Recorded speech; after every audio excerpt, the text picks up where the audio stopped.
Hello, my name is Michael Trojanowski III, and today I want to answer the question, how to get started as a Christian YouTuber. I have been on YouTube for 2 or 3 years or so, and I wanted to share my story, part of it anyway.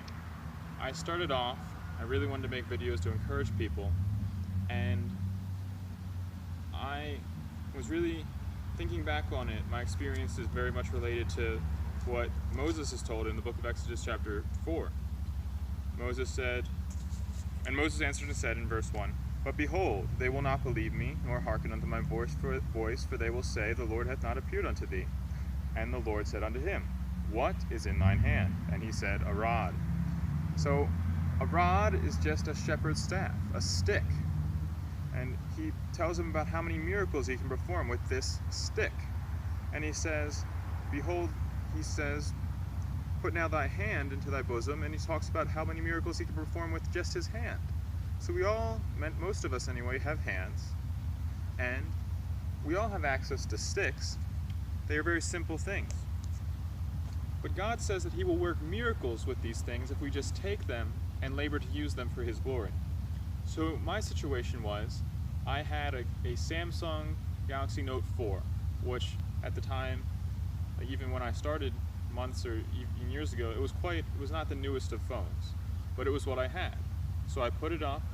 It was recording not in the greatest of quality. The lighting I had was not that great, but I was using what I had. And I ended up with some videos where I look orange, videos that did not look that great, but I was using what I had, and the Lord saw that and he blessed. He worked miracles in that my aunt decided to just give me a camera as a gift. I received a large tip at work that was enough to pay for an entire whiteboard and lighting equipment and more, I believe. And I was able to get situated with a better studio setup and produce higher quality videos.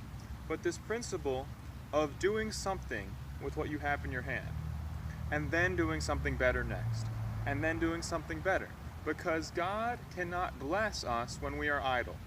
He will not bless us when we say, "But God, I do not have what I need to work. I do not have what I need to serve you. I cannot do anything." But God calls us to do something. He calls us to go out to all the world and preach the gospel to every creature. So my appeal to you today is to do something and then do something better. To take what God has given you, to take what is in your hand and recognize and believe that God is able to accomplish great things for his purpose and to work miracles. Notice in verse 12, after all these objections that Moses had, God tells him, "Now therefore go, and I will be with thee thy mouth, and teach thee what thou shalt say." So step 1 is go. Step 2 is, number 1 is go. That is our mission. And then we are promised that then God will be our mouth, and he will teach us what we should say. So thank you for watching. I encourage you all to be Christian YouTubers and to glorify God. Shalom, my friends.